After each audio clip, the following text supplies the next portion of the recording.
got some stuff going on with the Supreme Court. And of course, we have some stuff going on with the validity of Donald Trump at the Supreme Court, as well as some stuff going on with the validity of Donald Trump and Iran. Let me just bring everybody in, and then we'll get to that, as we so often do.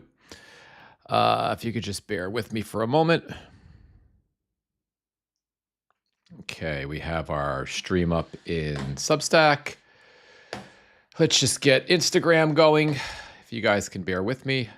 I have some new equipment today. I have a teleprompter that hopefully is working efficiently. There we go. Okay, I've got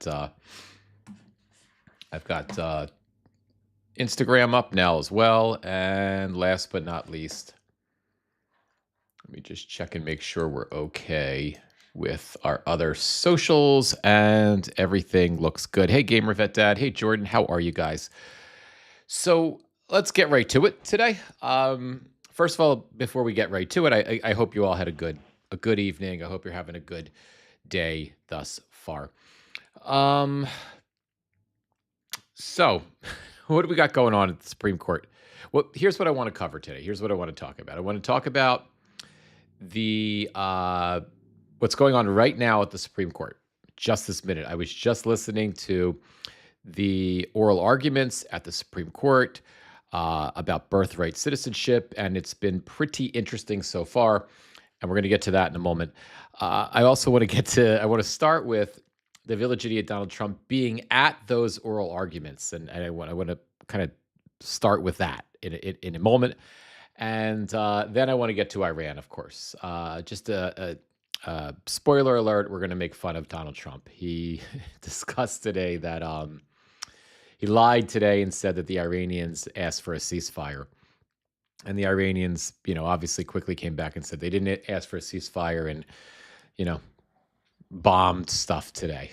So there's that. So, and I just want to let you guys know too, let me just kind of do a few more things. I just want to bring my chat up in Facebook because I can actually see it now. And I just got a new toy. I'm not sure I'm keeping it. It is a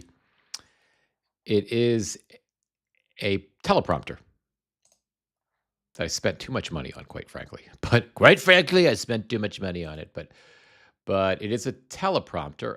There we go. Let me just bring up the live here. Perfect.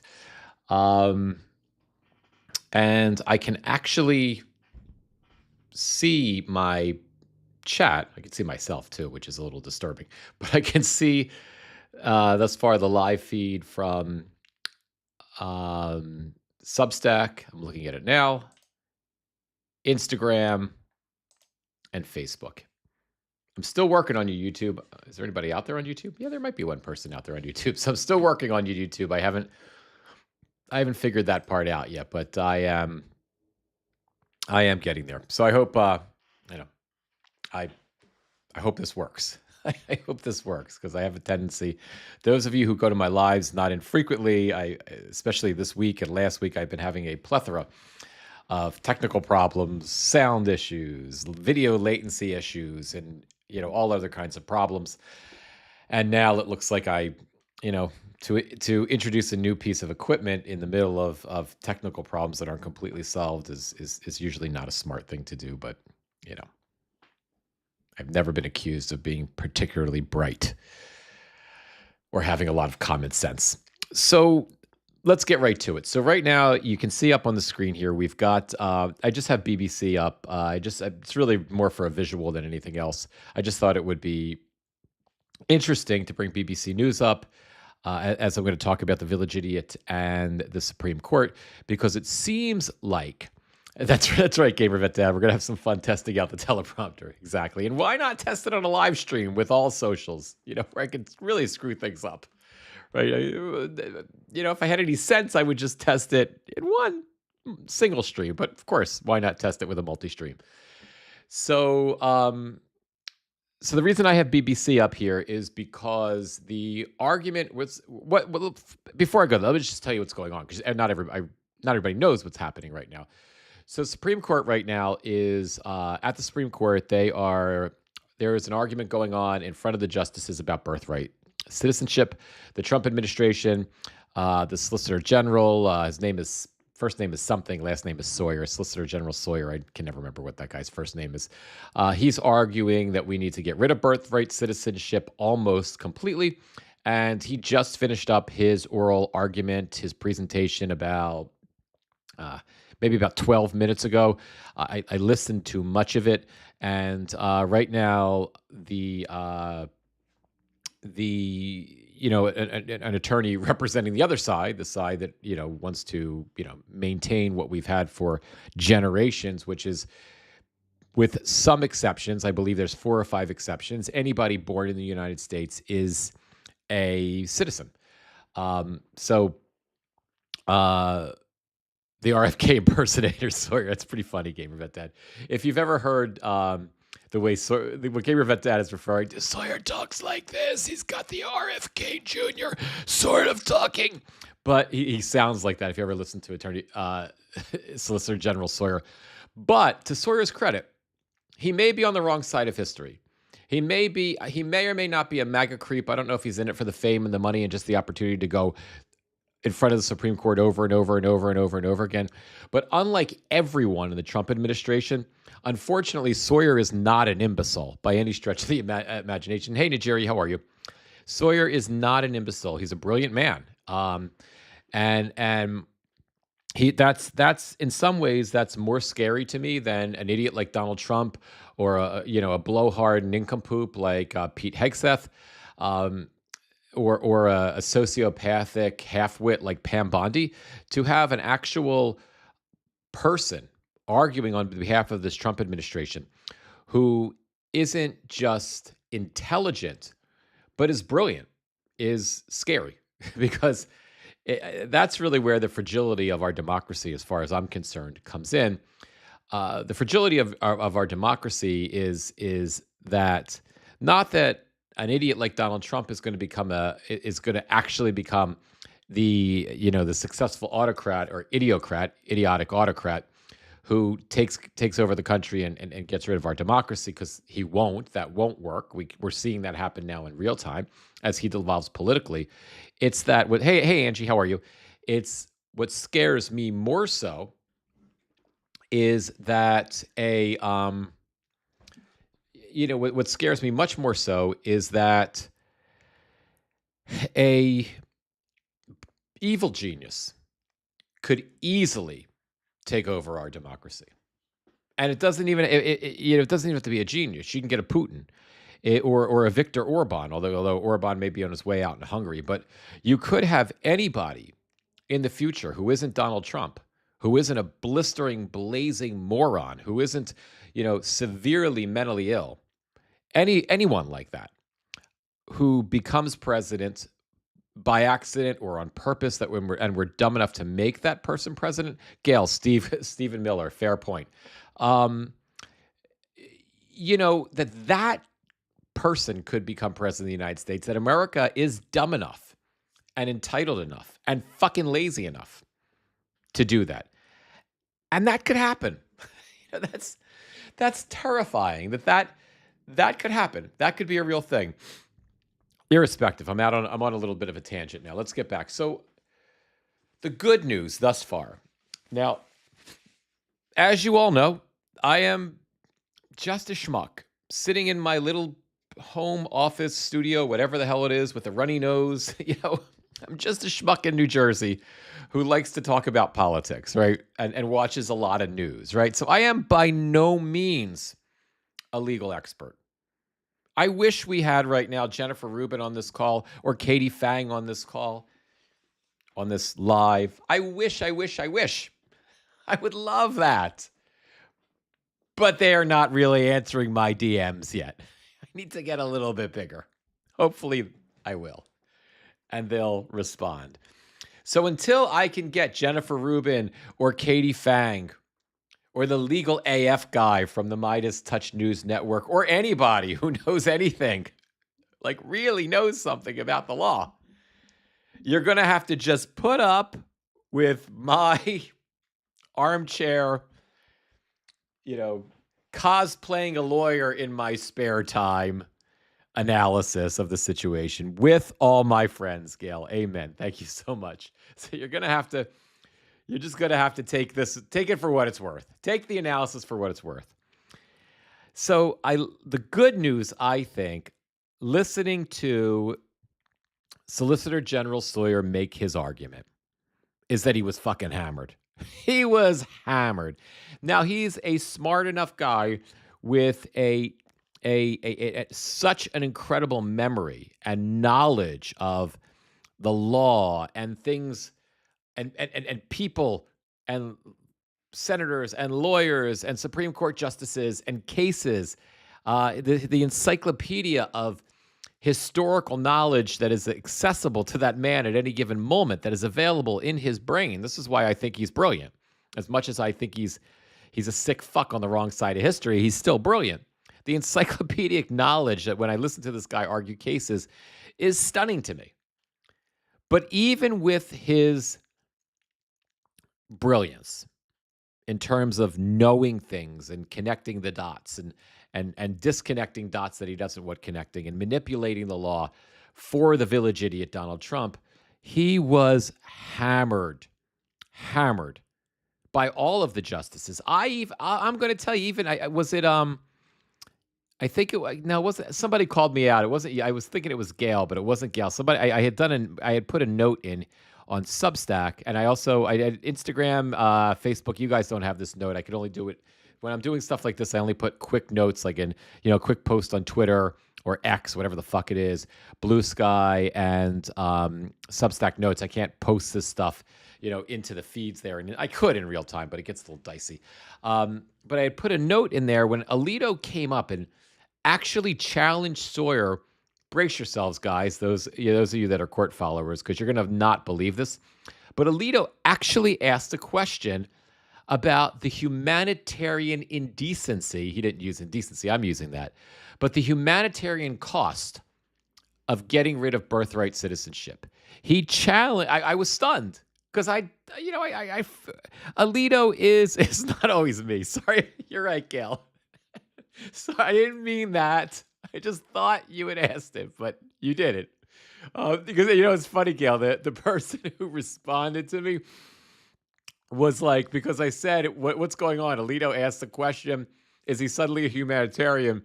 And whoever responded, it was like, that's a bridge too far, Mitch, or some shit like that. Like, Mitch, what the fuck? No, he's not a human. No, I said something like, did he develop a conscience or something? And that they, and I can't remember who responded, called me out on it. So that's pretty funny, Gail. But no, it's not always you, Gail. Absolutely. So anyway,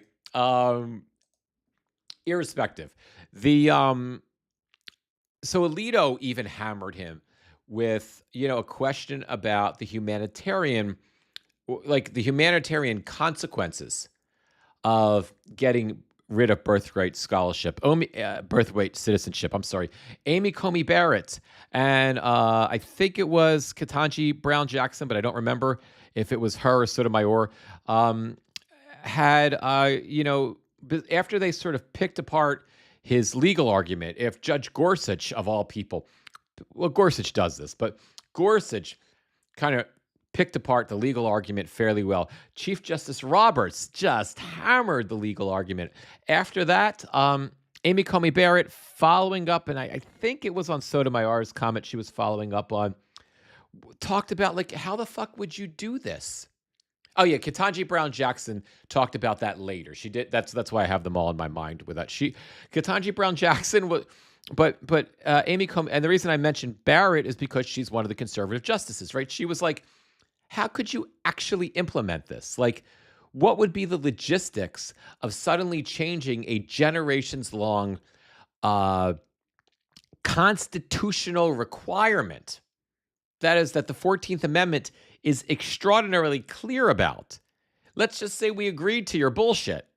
How the fuck do you suddenly implement that? How do you determine, because, what is it? Because the argument, or one of the arguments that Sawyer was making, is it has to do part of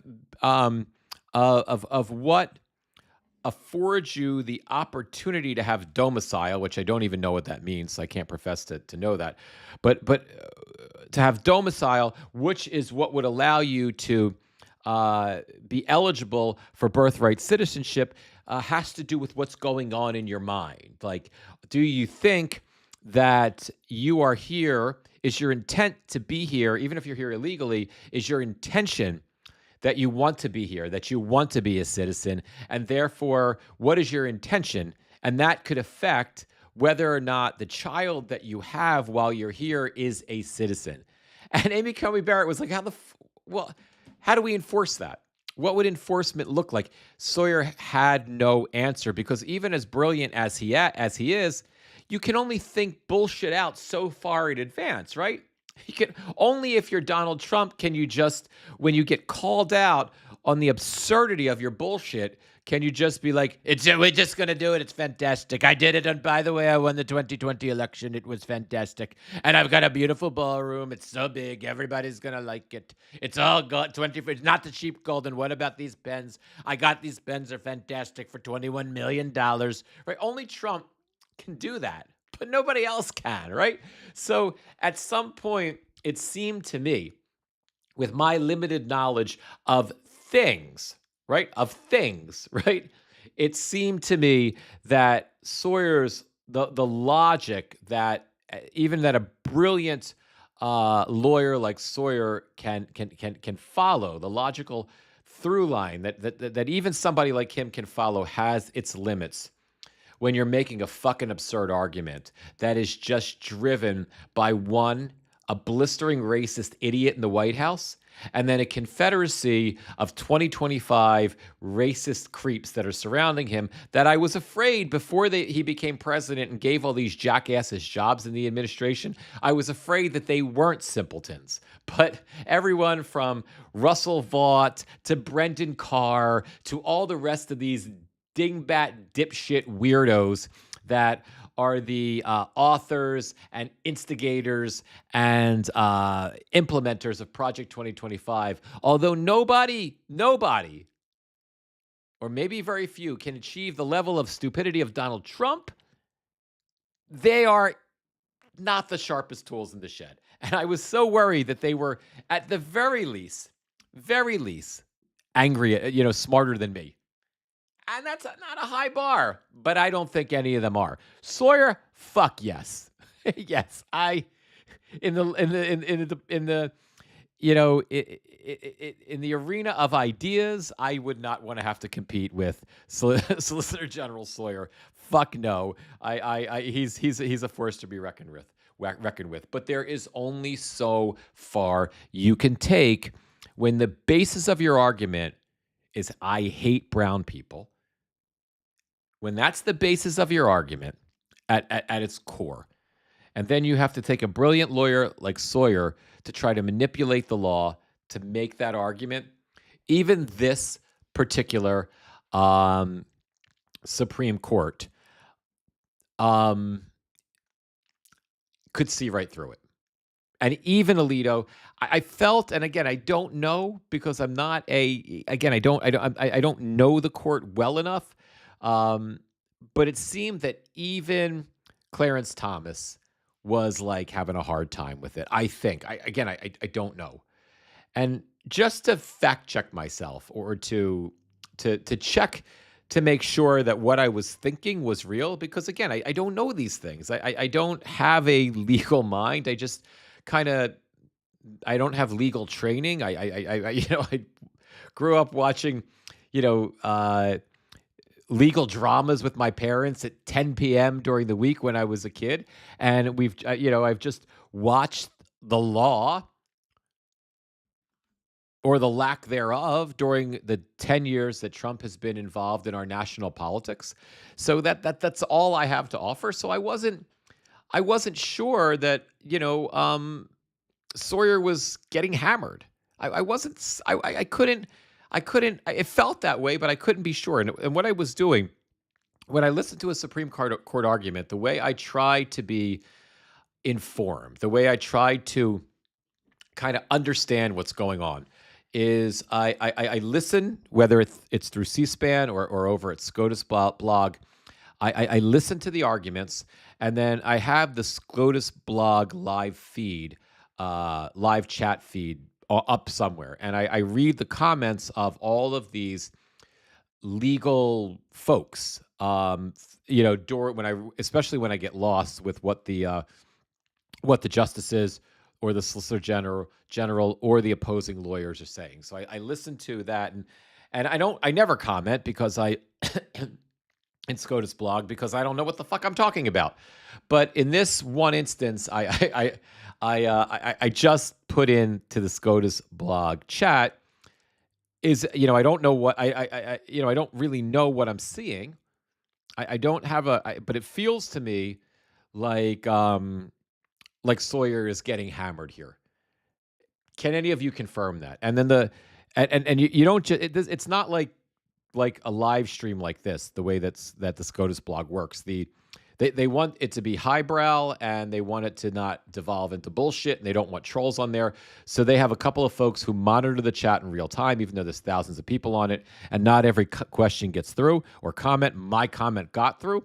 And then I think the only people that can answer it are the SCOTUS blog staff. So one of their staff members had, or monitors had said, it's not unusual in a Supreme Court hearing for the lawyers on both sides to face tough questions. And when we listen to the other side, they'll face up to some tough questions as well. But yes, Sawyer is having a rough time here. And so I feel like, and again, we'll see after when we see the news reports and we listen to Katie Fang's analysis and Jennifer Rubin's analysis and, all the real legal minds analysis, we'll see if it's as bad, if it appears to be as bad for the Trump administration as it appeared to be to me. But that was my take on it. So, Gail, what do you have here? I typed 100-page memos with 7 carbon copies at Gibson Dunn trying to get around the law. The law is the law, and I don't see this happening. Jules said Jackson hammered him. I don't have my glasses on, guys. I do have your comments up there on the new teleprompter, but I can't see them without my glasses. I can see them, but I can only read a few of them. Gail, but but I am not a lawyer. My husband is. I get you, Gail. Awesome. Thank you for the analysis. I mean, that would be totally batshit crazy. Gamer Vet Daddy was on defense the whole time. Yeah, and Jules, yeah, Jackson, Ketanji Brown Jackson really did hammer him. That was right before I came on. It was one of the last parts of the argument that I was listening to, where she really, for those of you that weren't listening to it, she really kind of went at him about, like, how the fuck are we going to do this? How are you going to implement this? How is this? What are we going to do? Are we going to, let's say a mom has a baby on U.S. soil and then gets deported. Are we going to bring them back for depositions? Like, are we going to depose them in the hospital room? Is there going to be documentation that they have to complete, before, while, during, or after giving birth? I mean, I obviously I'm paraphrasing a little bit now, but that was sort of the crux of Jackson's questioning there, and it was epic. Now there was, I felt. And it saddens me that we don't have cameras at the Supreme Court. I wish we did. I wish we did. I wish we could have cameras in the court, but we don't. But it saddens me today more so than usual because the idiot was there, right? The village idiot is there. I don't know if he's still there now. Sociopath Attorney General Pam Bondi went and got the idiot, right? Donald Trump went and picked up the idiot, right? And took the idiot to the Supreme Court, right? It's take your child to work day, right? for Pam Bondi, right? And again, imagine Pam Bondi arguing at the Supreme Court. It's laughable, right? But the idiot gets there. And I thought about, again, this argument that Sawyer was making. And subsequently now, the argument that is probably being made by the other side. And I'm trying to wrap my brain around the fact that this imbecile is sitting in the courtroom, right? Trying to intimidate the justices, right? I'm sure for the first 10 minutes, because he's already fucking mad at them, right? He's already mad at all of them except Kavanaugh, right? So I'm sure he's sitting there like this, with that, that tough, like I'm the mafia boss president, wannabe look. Right? That fucking sour. Does he get ice cream after? And he's saying, like, inside, you better be nice. You better do it. You better get it right this time. You better do what I want, or else it's not going to be good for you. Ketanji. I call her Ketanji. Ketanji. I call her Ketanji. You better do what I want, Ketanji. You hear me? Justice Chief, I can get rid of you just like I got you in there. Gorsuch, you're such a gore. He's such a bore. I hate that Gorsuch. I got him a job, and he's so disrespectful. He doesn't appreciate anything I do. Gorsuch, such a gore. I call him Borsuch. He's so boring to me. He never does what I want anymore. No loyalty, right? So I'm sorry. That just felt fun. So I imagine the first 10 minutes, the idiot sustained himself with because he thinks they're scared of him, right? With his toughness, right? With he's getting there and he's tough because he thinks they're tough. He thinks they think he's tough, right? So that was the first 10 minutes, I imagine. Then, fatigue probably started to set in, right? Because you've got a bunch of lawyers using lots of big words, talking about really complicated things, right? And we know that Donald Trump is not capable of processing or handling that, right?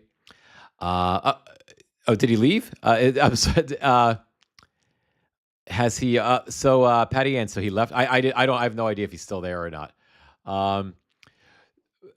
But anyway, like so the second 10 minutes, I imagine he's like overwhelmed. Like when he loses the energy to stay pretend tough guy mad and threatening. Then I imagine all the words, right? And it's just words, right? He couldn't fucking stay awake at his own trial, right? When his ass was on the line, right? That fucking idiot couldn't stay awake at his own trial. Hey, Irish Aggie, right? So now, right? Shit for brains is in this trial or in this hearing. And there's all these big words. There's these concepts he can't understand. There is arguments and discussions that he can't that he can't possibly comprehend. And I imagine that is like putting him to sleep. So I envision that he within the first 15 minutes, he's like out, right? And he's gone, right? And that's what I imagine is happening, right? And I can't imagine if he's still there. I know words. I have the best words, Beth. You're absolutely right. Fantastic words. If he's still there by now, I can't even fathom it. I can't fathom that he is still in that room. I just can't imagine. I mean, maybe I haven't. Let me just see if there's any reporting on it. Let me just take a quick look. I'm following live, following the live updates in here.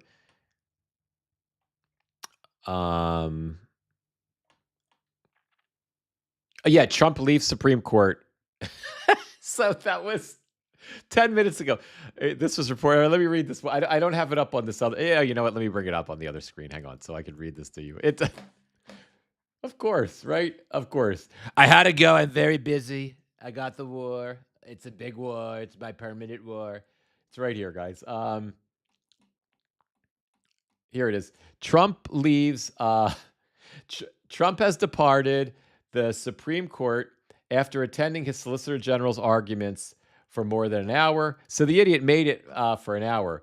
The plaintiff's attorney, Cicely Wang, is delivering her arguments against the president's executive orders. So the imbecile, the imbecile got through. He made it through for 1 hour. You did. We're so proud of you, Donald. You achieved a whole hour. That is fantastic. Let me just see. Gamer Vet Dad, it looks like you've got something there, but I can't read what you're saying. Hey, Tina, how are you? Some commentators are saying he wasn't even acknowledged by a single justice, didn't intimidate any of them, scowled, and most likely slinked away. I'm sure they had to get him out of there before he just completely fell asleep. There's no way he or just kind of got the shakes and and threw a full-on tantrum. There is no way that with his devolving mental state that Donald Trump could have stayed in that courtroom. I'm stunned that he lasted an hour. I'm shocked that he actually made it in there for an entire hour. That is staggering to me. That he, but I guess they had to keep him in there until Sawyer was done. I guess it was just a matter of optics. So Roberts, Barrett's, and maybe Kavanaugh are likely to side with the minority. I think so. And again, I think Gamer Vet Dad and again, maybe I'm always too optimistic, at the wrong times. From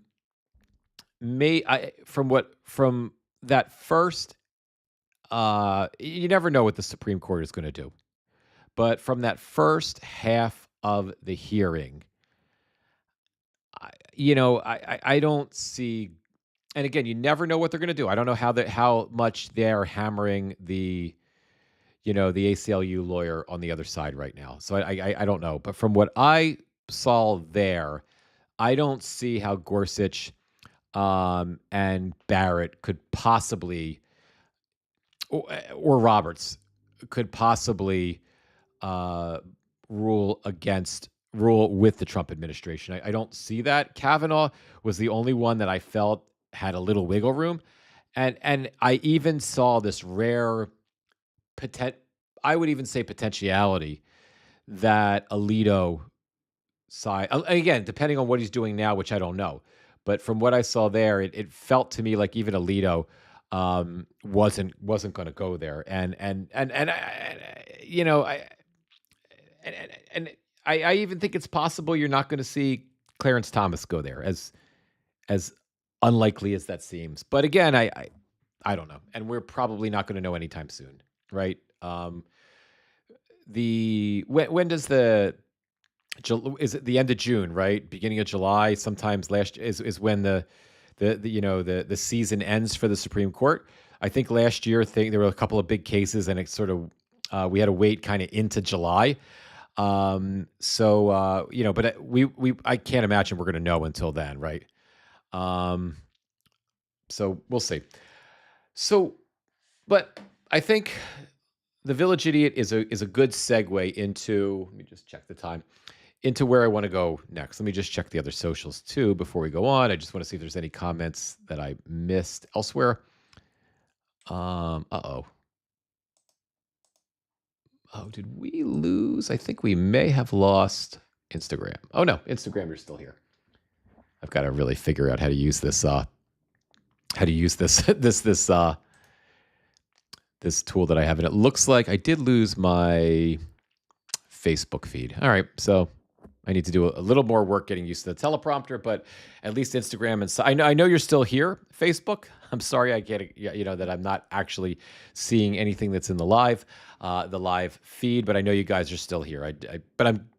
We're getting closer. This is the first time I've ever had Instagram live and actually have access to the live chat for this long. So I think technically things are getting better. So Pete Hegseth, let me just start. Let's just listen to him before we could do anything else. Let me just start with Hegseth's babble this morning. I think the president was clear this morning in his truth that there are countries around the world who ought to be prepared to step up on this critical waterway as well. It's not just the United States Navy. Last time I checked, there was supposed to be a big bad Royal Navy that could be prepared to do things like that as well. So he's pointing out this is an international waterway that we use less than most, in fact, dramatically less than most. So the world ought to pay attention and be prepared to stand up. President Trump's been willing to do the heavy lifting on behalf of the free world to address this threat of Iran. It's not just our problem set going forward, even though we have done the lion's share of preparation to ensure that that strait will be open, which is an outcome the president's been very clear on.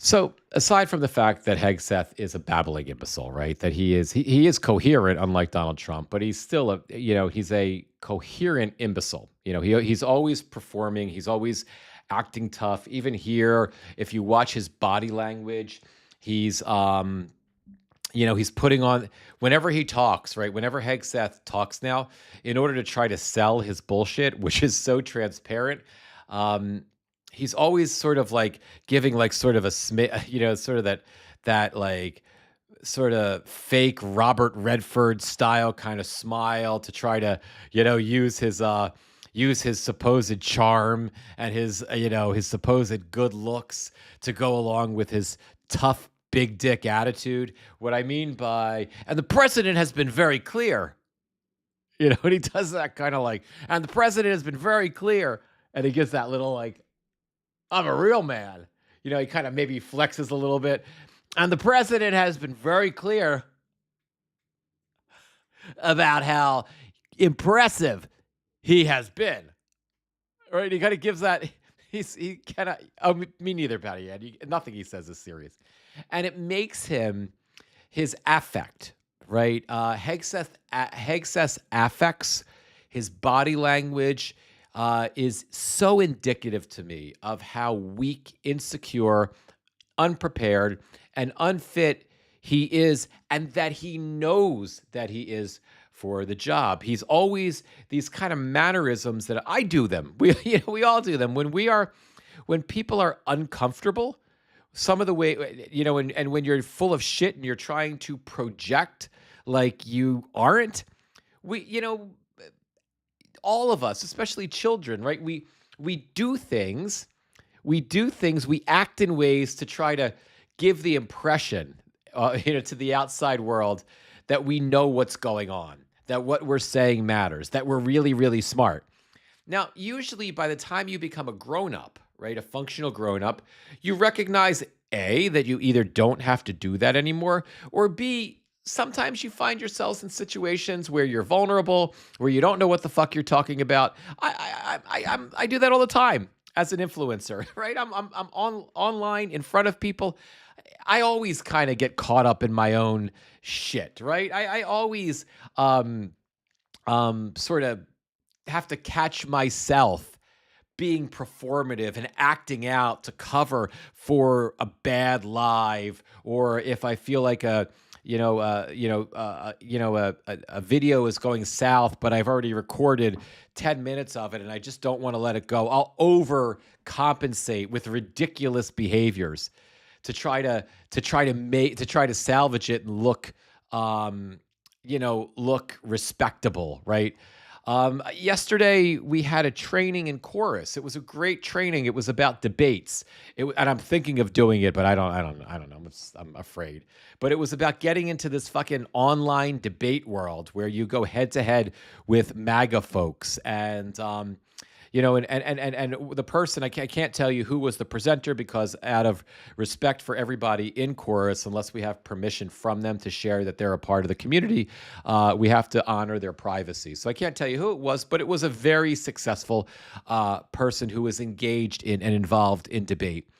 And the person had said to us, you know what, part of what you do is over time, you adopt these mannerisms that may not be normal to you, right? You might, maybe you're used to sitting like this, but when you're debating someone and you sit like this, you look weak to the audience. So even though it might not be natural, you learn to like sit like this. The person also told us, you make yourself wider, right? And it's crazy shit, but making yourself wider makes you appear bigger.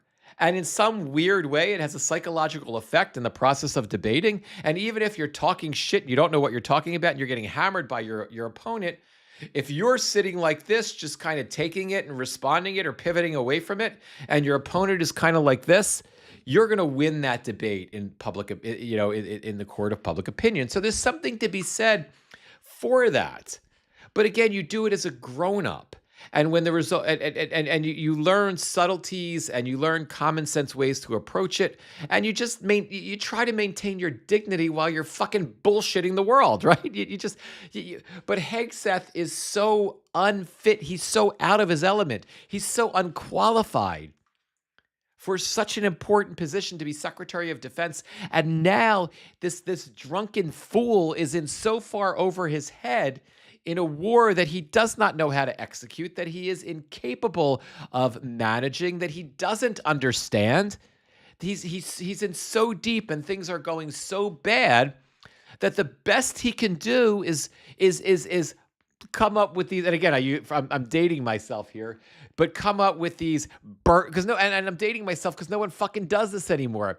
These Burt Reynolds, Robert Redford era, fake smiles that they would take, fake, I'm a real man and a good-looking real man looks that they would perform in a fucking headshot because they wouldn't even do it in a movie because nobody would believe it. You never saw Charlton Heston and Ben-Hur, or to be topical right now based on the holiday, in the Ten Commandments saying,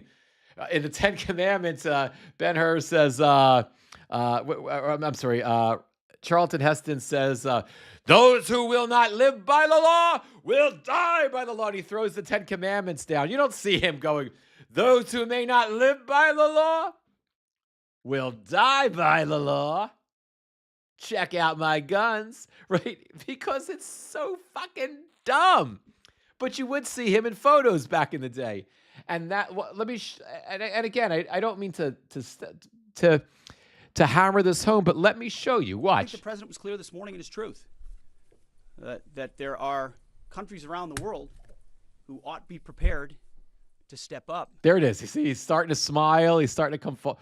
Who ought to be prepared to step up. He's got that smile. On this critical waterway as well. It's not just the United States Navy.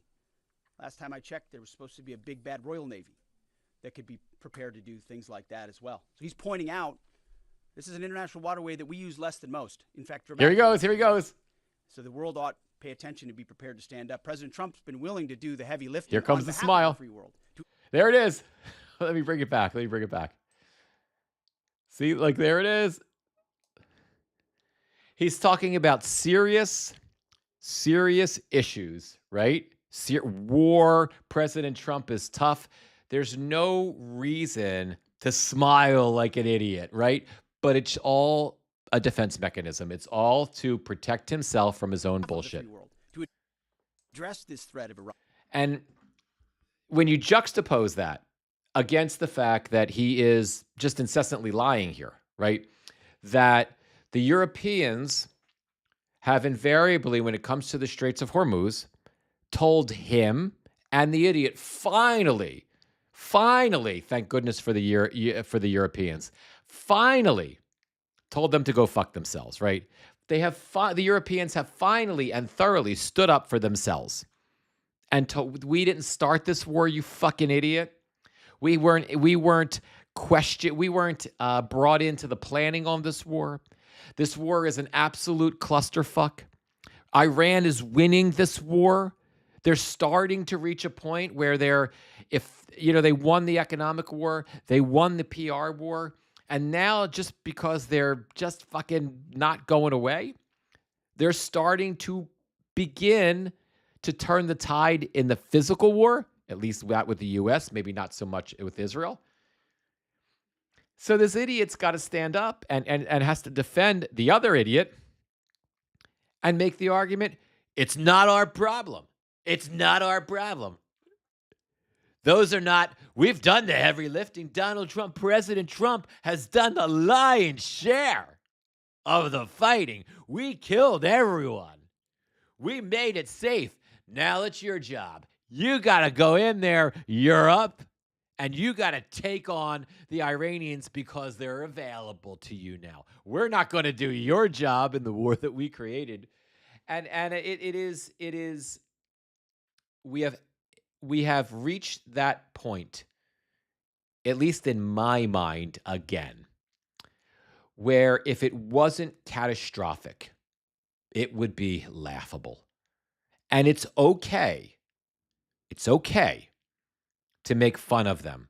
It's okay to laugh at them, even in the midst of the human catastrophe, which we mourn for all. I mean, I certainly do. I feel for everybody that's dying in this stupid fucking unknown war, unnecessary war. And I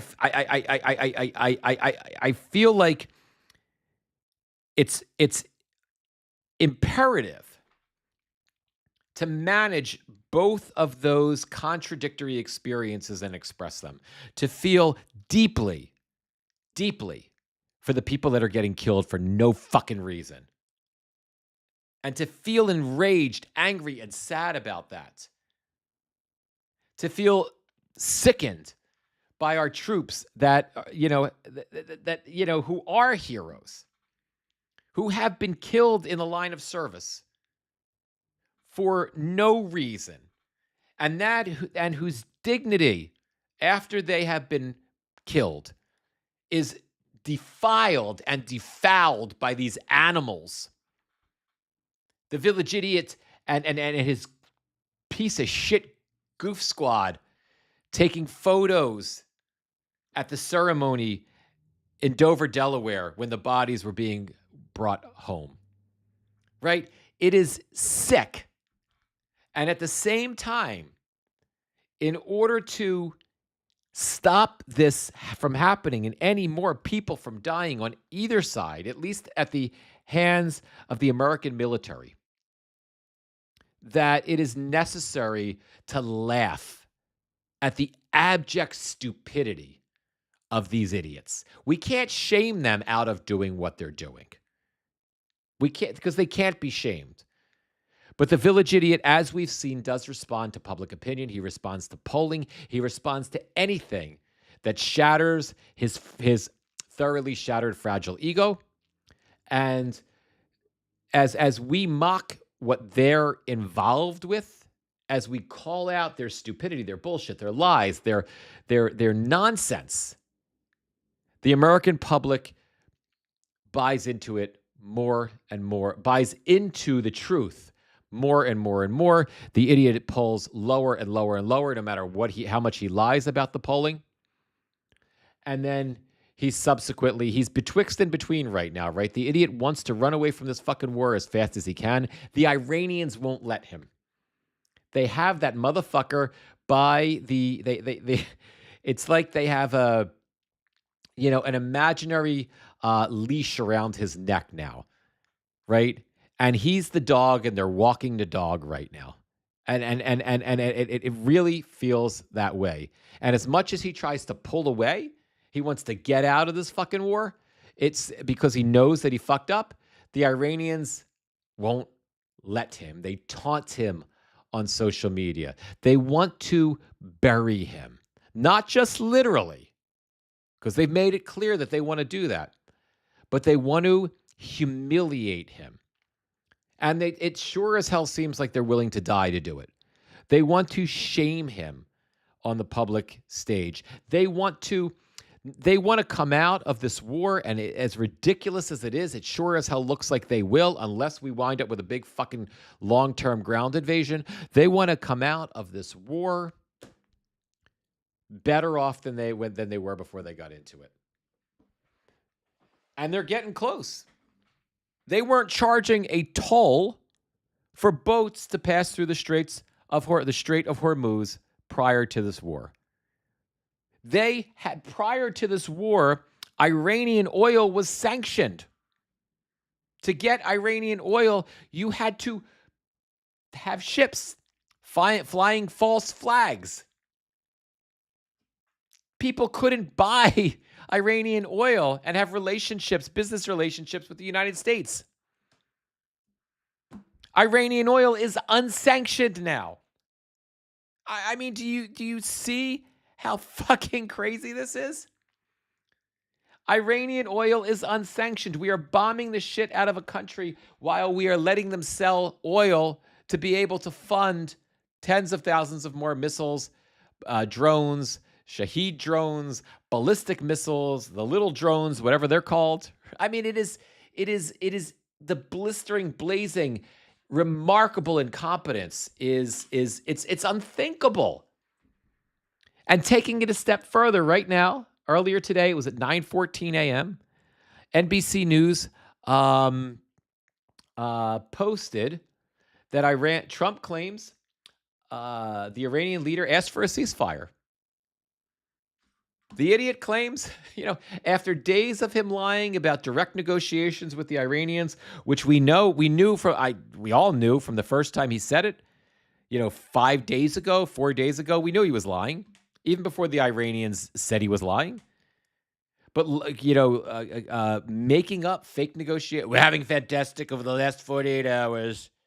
We had fantastic negotiations with the Iranians. We're talking to the right people. They gave me a wonderful gift. It was a fantastic gift. It was very expensive, worth a lot of money. It was a beautiful gift. I'm not going to tell you what it is. It was fantastic. It's a great gift, right? The gifts that they supposedly got him. And now that negotiations in his mind, right? That whole delusional bunch of bullshit that I think started out as a lie, and Donald Trump's mental illness kicked in, and the lie became something that he came to believe, even though it wasn't real. And then the Pakistanis used the opportunity to step up and actually tried to begin to initiate negotiations, of which all reporting suggests aren't happening. It's just messages are getting sent back and forth through the Pakistanis. There's no direct negotiations even now. Oh, sorry. So that lie that the idiot can't keep track of. And you're right, Tina, it's fucking nuts, right? That lie has now devolved or evolved, depending on you can look at it as, if you're being entertained by the ongoing lie, you can look at it as an evolution, because the deeper this idiot gets into it, the more amusing it is. Or if you're looking at the catastrophe of the war and the difficulty with the village idiot being able to get out of it, then you look at it as devolving. We have devolved from that to the village idiot saying earlier this morning that the Iranians asked for a ceasefire. Right. In a post on Truth Social, the idiot said the ceasefire will be considered when the Hormuz Strait is open, free and clear. Until then, we are blasting Iran into oblivion. Or as they say it all the time. It's a great saying. It's my favorite 2 words. Stone Age. They're blasting them back. We're blasting them. Blasting big bombs. I'm going to tell you that right now. Very expensive.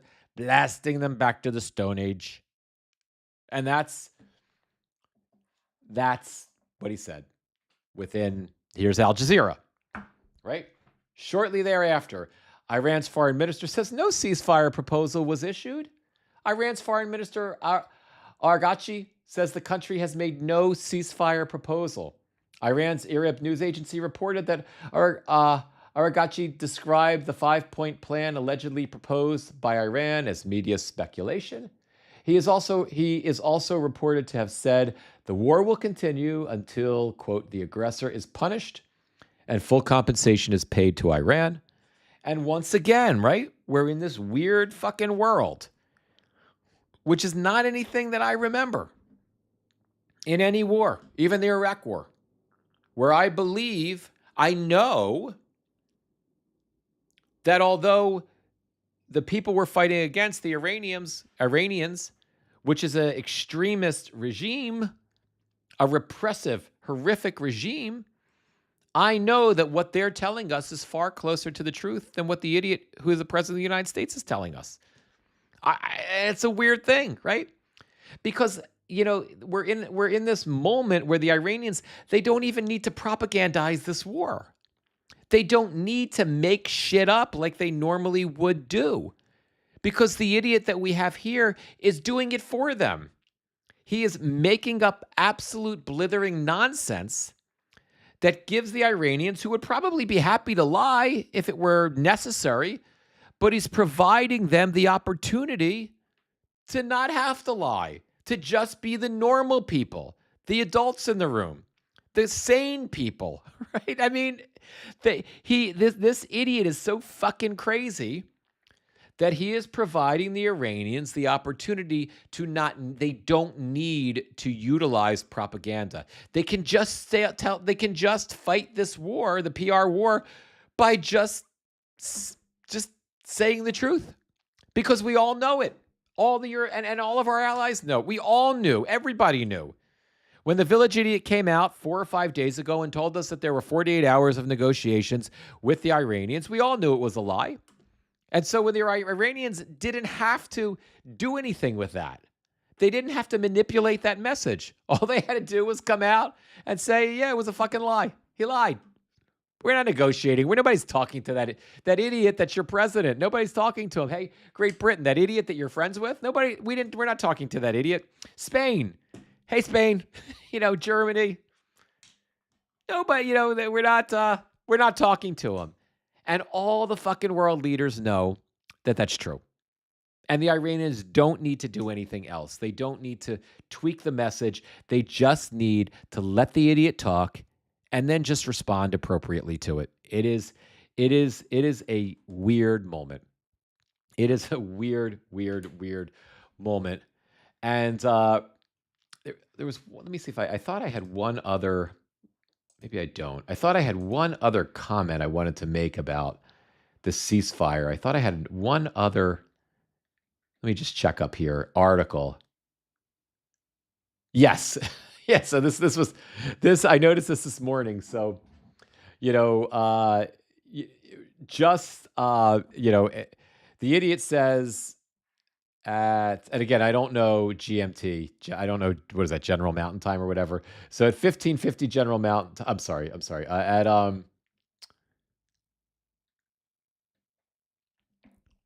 it at? Oh, okay. So at 1530 General Mountain Time. What is that? 350, whatever time that is. I don't know that. Oh, no. Hang on. I had this all set up, guys, and I fucked it up by, I screwed it all up by messing around with it. Well, whatever. I had a really great narrative, and I had it all in order in this Al Jazeera feed, and General Meantime, thank you. And I screwed it all up. But the point being, the idiot says, 2 hours ago or whatever, the idiot announces that he got the ceasefire request, right? The Iranians are asking for a ceasefire, and then Kuwait says it engaged 3 Iranian missiles, 15 drones in the last 24 hours. They're so desperate for a ceasefire from the idiot, and they're working so hard to get that ceasefire that they're fucking sending drones and missiles, firing them at the Kuwaitis. I mean, Kuwait says it put out fire in airport fuel tanks after Iranian drone strikes. They're really desperate for a ceasefire. The idiot's going to address the nation. I'm probably going to cover it live tonight, guys. I hope. I can't be sure because I'm just not sure what the family plan is tonight. But hopefully I'll be covering that live tonight. And I think that's about it. I think that's enough for today. Let me see if we've got any other comments. Let me just see if there's anything on Insta right now. If I can get back to it, hang on. So we have no comments on Instagram. Instagram, any of you that are here, I can't really tell how Instagram works. I'm just going to try something. Because I can see the people who joined. Oh, okay. Instagram. I'm so sorry. I have to apologize. I've been looking at this Instagram feed on and off throughout the live. And this is really the first day that I actually can see the feed, that I'm actually really looking at the feed. And because I haven't been able to do this without the teleprompter. So, I so apologize for it seeming like I'm ignoring you guys. And just I'm sorry, guys, forgot to, and just focus on the Substack feed. But I couldn't figure out, looking at the feed, where the comments were. And now I can see, I just put a comment up on Instagram, and I can see the comments are right next to the name. I see, and again, I don't have my glasses on, so I need to start wearing them. Doggins, 1,000 or 10,000% completely agree. Thank you for that, my friend.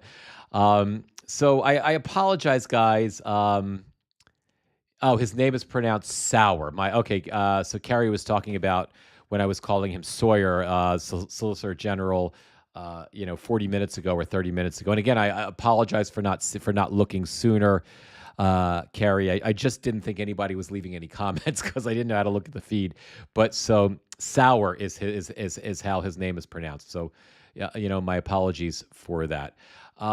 So and again, Facebook, I know you guys are here, and again, I want to apologize to you guys as well. I did have the live up on Facebook for a while, but I somehow lost it. So I have a little bit of tech stuff to work out, and of course, YouTube. If any of you are out here, I still haven't figured YouTube out. So in terms of bringing the live stream in, so again, my apologies to everyone. I don't want to ignore anyone. And I appreciate your time. I appreciate you being here. Those who are on the other socials, if you want to go deeper, please follow me on Substack. I'm at Zenocracy.news, Zenocracy. That's my Substack. You can find that in any of the profiles on any of the socials. A link to this on Substack is where we have our community called Zenocracy. I go deeper in this community in terms of my analysis. Every live is here. Because I don't necessarily go live everywhere every day, but every live is here. Every live is saved and posted here. Every time I do an interview, and I'm starting to do more and more interviews, sometimes those are live, sometimes those are recorded. They will always be here on Substack first. I record them here, and then they're exclusive to Substack. And then many of the interviews I can move over to the YouTube channel sometime later. So please consider coming over. Please consider subscribing. If you're comfortable with it, please consider a paid subscription. That's how I do my. That's how I continue to my work. But all subscriptions are incredible, paid, unpaid. I just love having the community and want to continue to grow the community. And also, if you're on the other socials, please like and follow. It really, really makes a difference. It really helps build my online profile, hence building the community. Thank you so much, Gamer Vet Dad. Gamer Vet Dad, don't worry. It's cool. I appreciate everything you do. And your Gamer Vet Dad's just saying that he's sorry for not uploading his new article. School took over.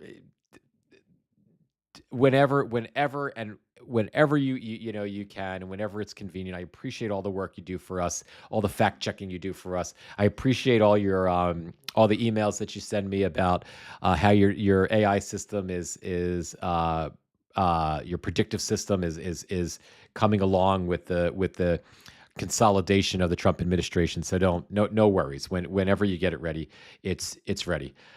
Gail, you got off all things Zuckerberg. I hear you. I get it. Tina, thank you too. Thank you very much. I appreciate you, Tina. Thank you for being here as always and for all your support. So I think that is I think that's it for today, my friends. Thank you for being here. 1 minute at a time, 1 hour at a time, 1 day at a time, 1 live at a time. That's how we survive this. We just keep chunking through it. Show up when you can. Take a breath and a breather when you need to. We'll all be here holding the line. We're getting further. We're 1.5 years into this. We're heading toward 2 years. Somehow we're going to make it through. I love you guys. Thank you all for being here. Instagram, I just have to wrap Instagram separately than the other socials because that's just how Instagram works. So I'm going to wrap Instagram first, and then we'll wrap up we'll close out the rest of the live stream. So it'll just take me a moment here. All right, take care, everybody, and be well. See you soon. And the dog knows that we're done, so she's getting ready to go out.